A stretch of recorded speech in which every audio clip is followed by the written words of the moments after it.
بسم الله الرحمن الرحيم. ازيكم يا حبايب قلب؟ عاملين ايه؟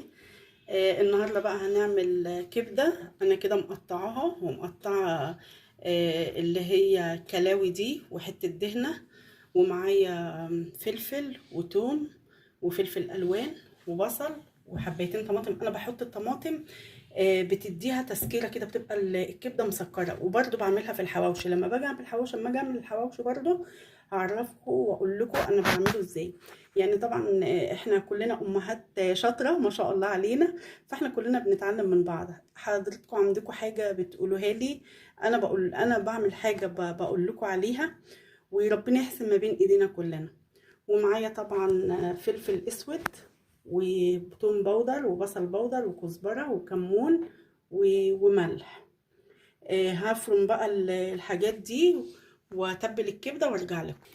ورجعنا لكم تاني يا حبايبي. هنتبل بقى الكبده بتاعتنا. بسم الله الرحمن الرحيم. هناخد بقى حته، نسيب حته ايه للسلطه الجميله بتاعتنا. انا مجهزه حاجه السلطه اهي، ومعانا شويه جرجير برده حلوين. ويلا نبدا. بسم الله الرحمن الرحيم.